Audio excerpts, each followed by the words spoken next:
Amis du livre et amoureux de la lecture, surtout la lecture apprivoisée, bienvenue. Une nouvelle publication dans les rayons des bibliothèques, sur la toile également, Bâtisseurs des nations. Le livre apparaît, vous voyez déjà sa couverture. Sur le plan de la forme, c'est du bon boulot. Vraiment du bon boulot, le choix des couleurs et la qualité justement de cette publication. Bâtisseurs des nations, le sous-titre Émergence d'un leadership collectif. L'auteur de ce livre est avec nous sur ce plateau, Silas Mimile Makangou. Bienvenue. Merci Fabien, merci. J'ai bien prononcé le... Très bien, c'est ça.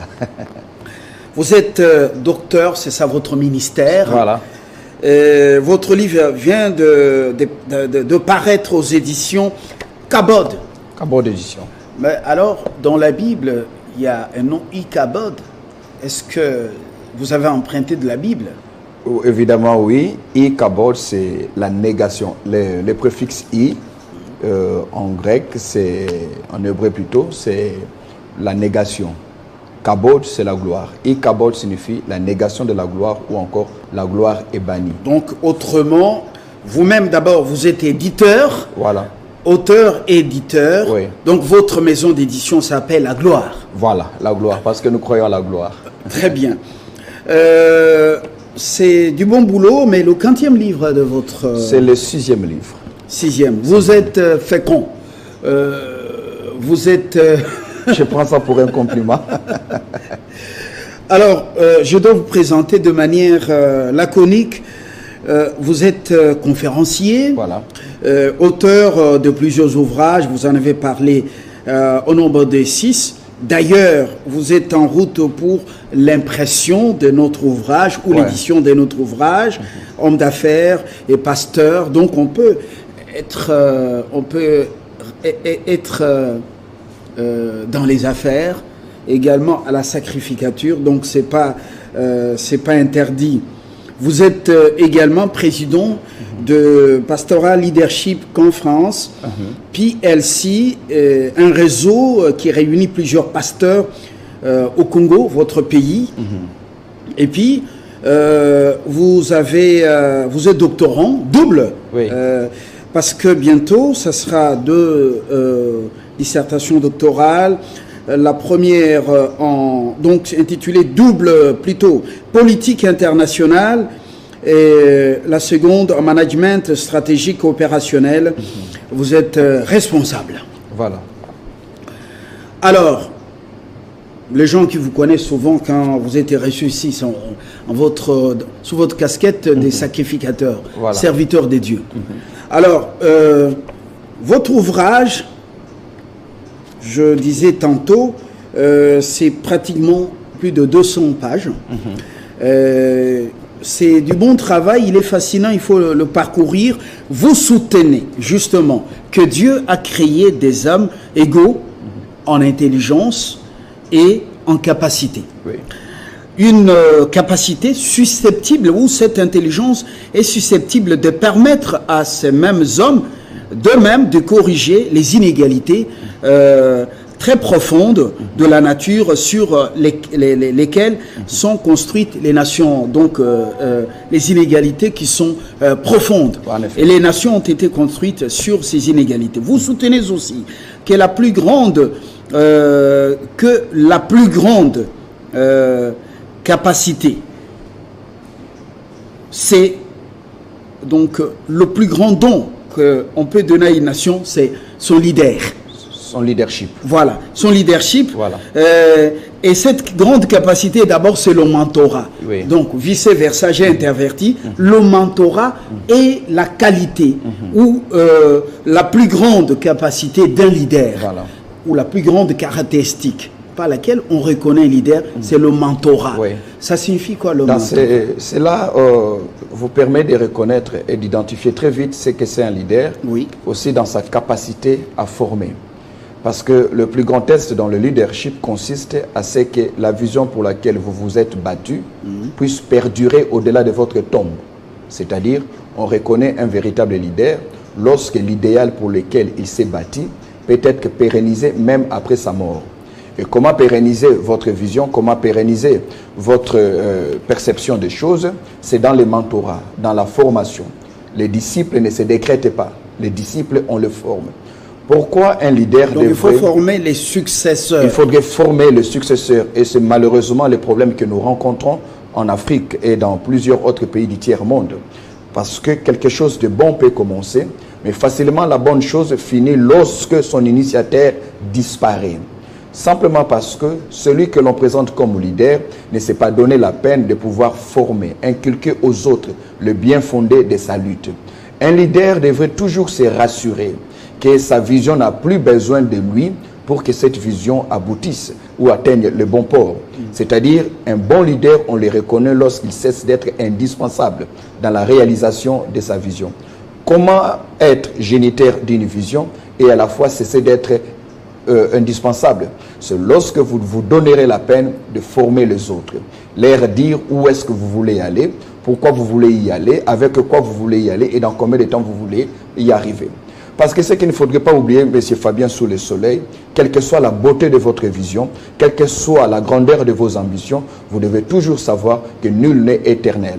Nous avons vu de grands leaders s'élever. Je prendrai l'exemple de Mao Tse-tung en Chine.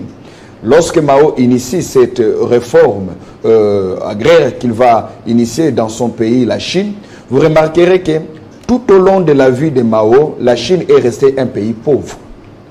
Voyez-vous? Mais ce sont ceux qui sont venus après Mao qui ont su apporter la moisson de la semence que Mao avait placée sous la terre.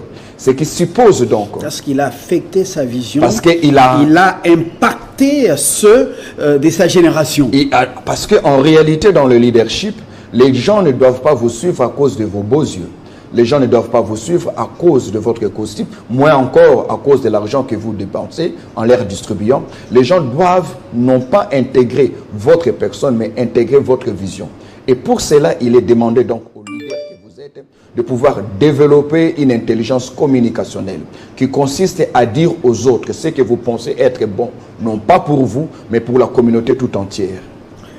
Vous dites qu'un leader, dans votre livre, je l'ai emprunté justement tout au début, vous dites qu'un leader qui meurt avec la vision, eh ben, c'est un gâchis total. C'est le plus grand gâchis que l'on puisse connaître lorsqu'un leader se fait enterrer avec sa vision. Pourquoi un leader se ferait enterrer avec sa vision? Justement parce que il n'a pas tenu compte de ces deux éléments. Premier élément, c'est que sa vulnérabilité face à la mort. On peut se lever un bon matin et tout au long de la journée connaître la mort. Mais la vision que vous avez engendrée, la vision que vous avez initiée, déjà n'a cessé d'être votre vision à vous. Vous avez réussi à en faire une vision collective. Et pour que cette vision qui hier était personnelle... Le sous-titre de votre ouvrage, Émergence d'un leadership collectif. Voilà.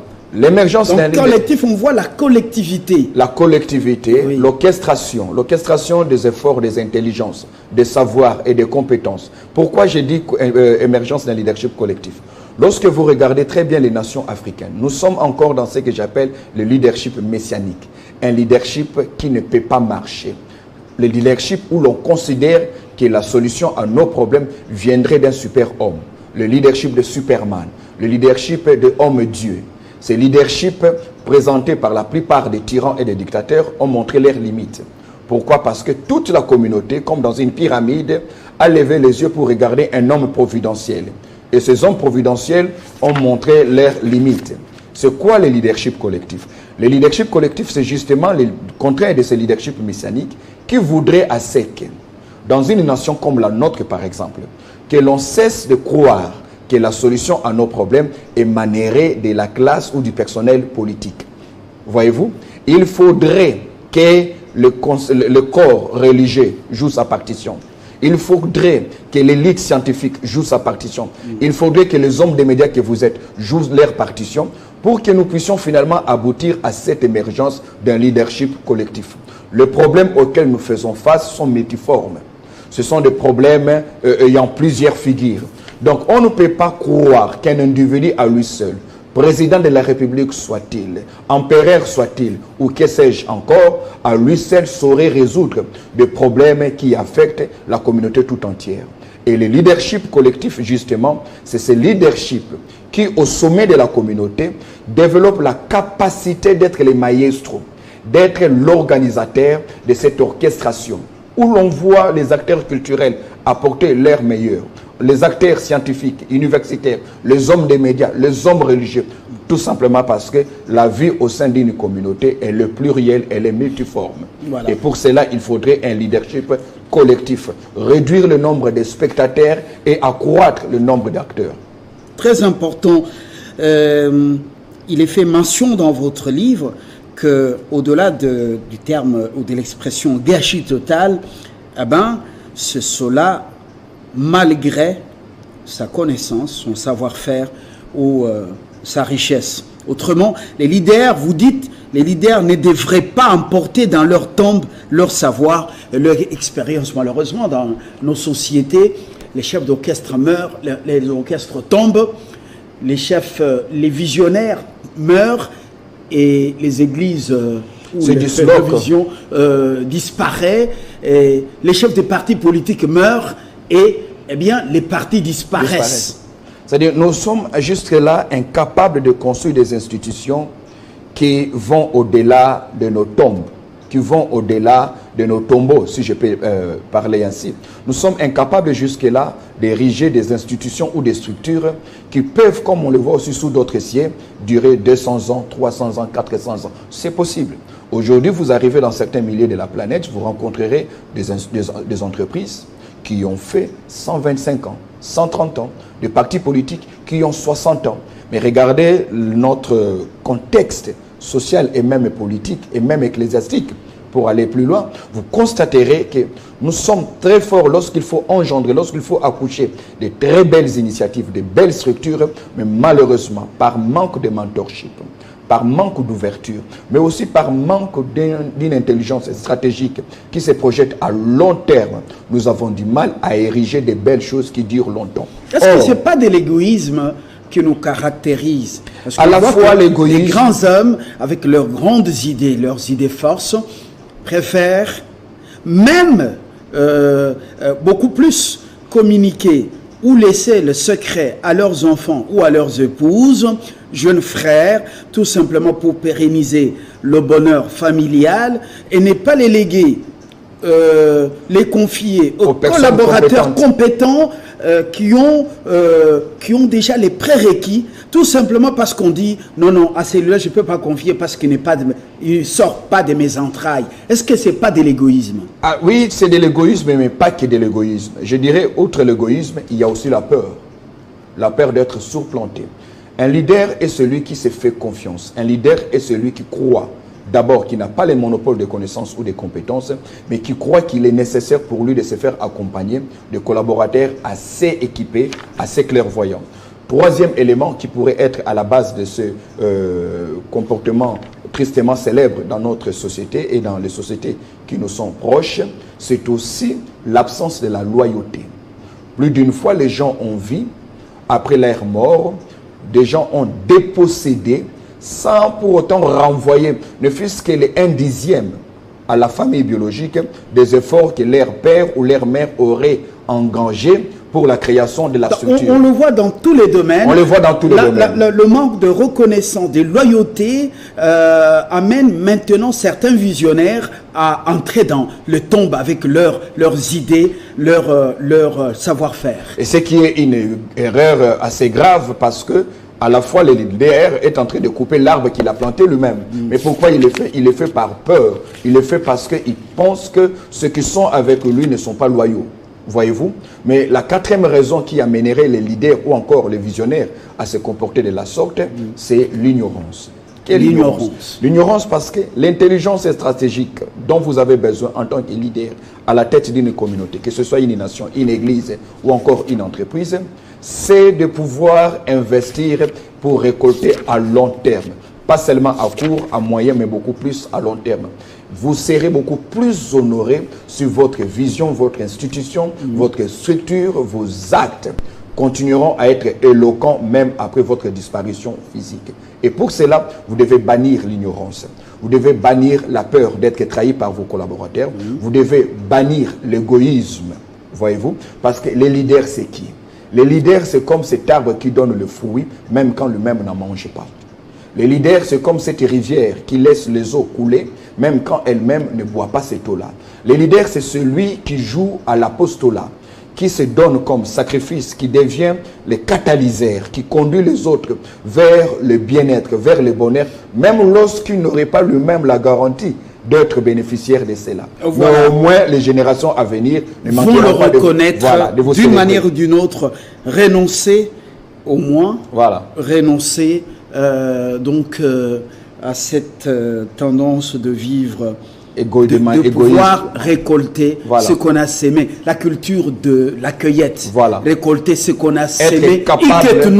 Être capable de planter un arbre dont le premier fruit ne pourrait pas venir durant votre vie. C'est extrêmement important. C'est ce qui fait que d'autres nations sont fortes et puissantes. Parce qu'ils se projettent dans les 60 ans à venir, dans les 200 ans à venir. Il y a là la loi de la programmation aussi. En effet, nous devons sortir de cette culture de l'immédiateté. Nous devons sortir de cette culture, comme on dit à Lingala, Buka lelo, Lamba lelo, Lia lelo. On ne peut pas être une nation forte si on n'est là que pour résoudre les problèmes. Les nations sérieuses, les nations intelligentes font appel au cerveau, qui sont capables de se lancer dans la prospective pour penser ou imaginer les types de problèmes que nous pourrions avoir en tant que société, en tant que nation, dans les 60 ou dans les 70 années à venir. Revenir dans le présent et nous poser la question si nous sommes capables, en tant que société ou en tant que communauté humaine, de faire face à ces problèmes-là. Et c'est en fonction des problèmes que nous aurions pu déceler dans la prospective que nous allons décider de ce à quoi correspondra notre école ou notre université, c'est à quoi devrait correspondre notre média, parce qu'en ce moment-là, les enfants que nous allons mettre au monde devaient être assez équipés pour résoudre les problèmes du lendemain. Vous dites que chaque nation a une vocation. Le rôle du leader, c'est de transformer cette vocation en vision et ensuite faire de cette vision une réalité. Et la finalité, c'est le bien-être collectif ou le bien-être commun. Et ça, c'est extrêmement important. C'est important parce que je crois que autant les individus ont des destinées distinctes, je le crois que même le Dieu créateur n'attend pas de toutes les nations la même chose. Chaque nation doit apprendre à jouer sa partition. Mais comment une nation parviendrait-elle à jouer sa partition si elle n'a pas d'abord découvert sa vocation? Je prendrai l'exemple qui est le nôtre. Voyez-vous, nous sommes au centre de l'Afrique. Ce n'est pas un hasard que nous soyons justement placés au centre de l'Afrique. Ce qui signifie que l'appel, la vocation au leadership est pour nous une vocation naturelle en tant que nation. Et le rôle du leader, c'est celui de transformer cette vocation naturelle ou divine pour en faire un programme national. Et pour cela, il faudrait faire appel aux intelligences nationales. Intelligence nationale, ce n'est pas ce que nous manquons. Nous devons nous poser la question, pourquoi est-ce que Dieu nous a donné tout ce qu'il nous a donné? Est-ce pour autant que nous devons subir la méchanceté ou encore la jalousie de puissances étrangères, ou bien Dieu nous a donné ces richesses à l'excès, juste aussi pour nous aider à nous construire en tant que puissance internationale et régionale? Et pour cela, nous avons besoin d'un leadership qui conçoit les choses de cette manière-là. Et ce leader qui parvient à découvrir la vision de la nation va nous l'inculquer en tant que peuple, en tant que nation, et cela nous amènera, cette fois-là, à tenir compte de ce pourquoi nous existons en tant que peuple. Voilà. Vous avez déjà défini quelques concepts, mais je voudrais revenir à vous dans l'intitulé de votre ouvrage, « Bâtisseurs des nations », au pluriel. Qui sont les bâtisseurs? Bâtisseurs des nations, d'abord, M. Fabien, j'ai insisté, bâtisseurs parce que les nations se bâtissent. Oui. Les nations ne sont pas le fruit d'un accident ou encore de l'aboutissement de temps. Voyez-vous, pour qu'une nation existe, elle devait être bâtie. Et qui dit bâtir suppose qu'il y a au préalable un plan. Voyez-vous? Oui. Mais qui sont ceux qui élaborent les plans? Ce sont eux les bâtisseurs. C'est qui? C'est ce que j'appelle ici l'élite. C'est ce que j'appelle ici l'intellectuel, qui est de loin différent de l'universitaire, qui lui n'est que détenteur d'un diplôme, qui du reste n'est qu'une présomption de connaissance. Mais l'intellectuel, c'est celui qui fait travailler en premier lieu son cerveau. C'est celui qui se remet de temps en temps en cause. C'est celui qui pense que le bien-être collectif est une vocation naturelle. Donc l'intellectuel est différent de l'instruit. Il est très différent de l'instruit. On peut avoir des instruits qui ne sont pas intellectuels, comme on peut aussi avoir des intellectuels qui n'ont jamais été à l'école.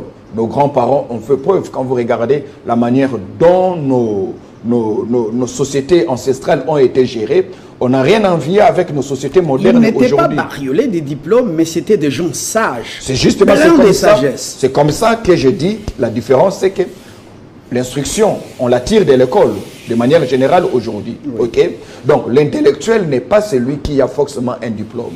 Et c'est là où nous devons faire un effort aujourd'hui en tant que nation, c'est de nous rassurer qu'il n'y ait pas beaucoup plus d'universitaires que d'intellectuels. Pourquoi? Parce que les nations africaines ont saigné, les nations africaines se sont asphyxiées entre les mains des universitaires africains, et pourtant maintenant nous avons besoin des hommes et des femmes qui réfléchissent, des hommes et des femmes qui se remettent en cause, des hommes et des femmes qui peuvent évaluer l'impact de leurs actions, non pas dans les 5 ans, mais dans les 50 ans ou dans les 60 ans à venir. Voilà. Dans votre livre, vous dites que la véritable crise est essentiellement d'ordre humain. Yeah. Une crise de l'élite. Voilà. Autrement, des bâtisseurs. Des bâtisseurs. Et vous dites, si un pays est malade, c'est en réalité son intelligentsia qu'il est, c'est-à-dire qu'il y a absence d'un leadership collectif capable de guérir cette nation. Et ça, c'est extrêmement important. Votre livre va au-delà du Congo. Oui. Et on sent que nous sommes plusieurs nations concernées par cet ouvrage. Il suffit de voir ce qui se passe dans l'Afrique subsaharienne. Vous aurez l'impression que nous faisons face aux mêmes démons. Nous faisons face aux mêmes problèmes. Nous faisons face aux mêmes situations. Voilà pourquoi nous avons tout fait pour que la thérapie que nous proposons dans ce merveilleux livre ne soit pas applicable qu'à la situation congolaise, mais aussi qu'un pays comme le Burundi, un pays comme le Rwanda, un pays comme le Soudan, ainsi de suite, peuvent recourir à cet ouvrage pour voir quels sont les moyens le plus rapide, mais aussi le plus solide qui puissent aider ces nations suffocantes aujourd'hui à pouvoir sortir de leur malaise et devenir de puissance, tant sur le plan régional, sous-régional que sur le plan régional. Donc la maladie d'un pays est avant tout la maladie de son élite. Chaque société a son élite. Mais le problème, le niveau de lumière, parce que l'élite, c'est aussi ce que j'appelle les illuminés. Ceux-là qui ont une meilleure perception de la vie. Ceux qui ont... Pas forcément ceux qui sont dans les sectes pernicieuses. Non, ceux qui vont dans les sectes pernicieuses, justement, ils y vont pour se perdre. Voyez-vous, ils y vont pour se perdre. Lorsque je parle des illuminés ici, je parle des personnes détenteurs d'assez de lumière. Et c'est quoi la lumière ici? La lumière, c'est la connaissance. L'élite, c'est ceux-là qui ont plus de connaissances que les autres.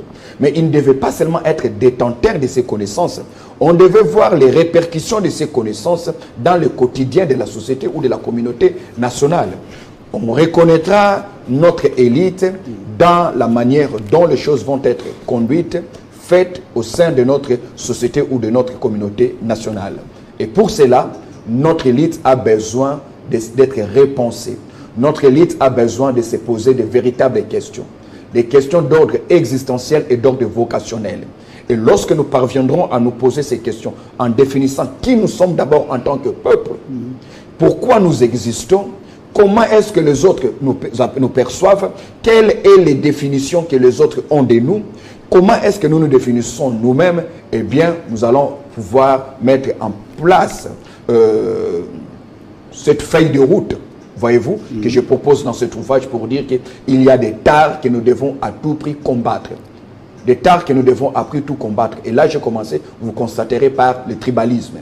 il faudrait au chapitre mettre fin premier, au chapitre premier. Du tribalisme au patriotisme. Il faut passer du tribalisme pour aller au patriotisme. Il faut un leadership qui nous donne le goût de nous retrouver tous sous les drapeaux nationaux.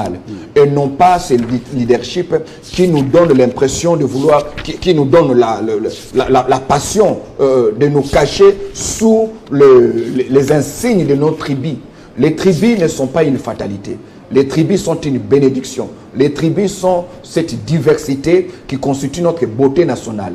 Les tribus ne doivent pas être la finalité de nos actions, mais les tribus doivent être le point de départ pour aboutir au drapeau national. Il ne faut pas qu'on enlève le goût de la lecture au lecteur.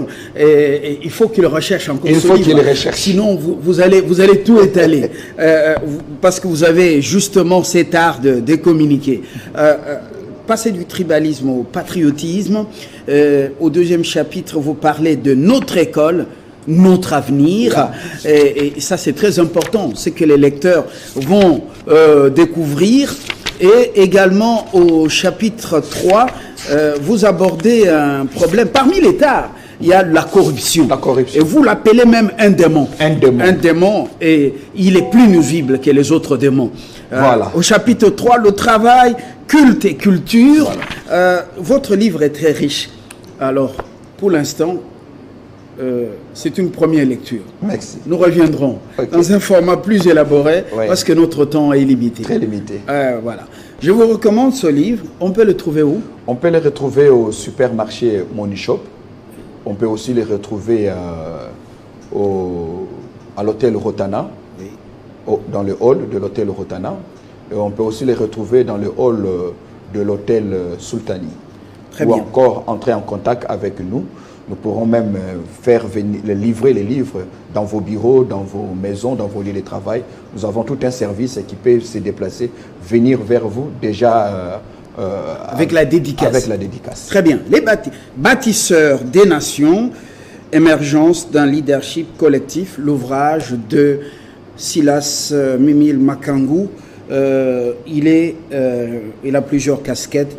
Il faut explorer ce livre. J'ai commencé à prendre note, vous voyez, dans mon agenda. Je m'en rends compte. Et mes statuts seront pleins. À part que le travail que je fais pour ma nation, ça sera plein. Avec votre autorisation, je vais ressourcer. Évidemment, c'est ça le but même. Voilà. À très bientôt pour une autre lecture. Ça sera la suite. Pas rélecture, mais ce sera la suite.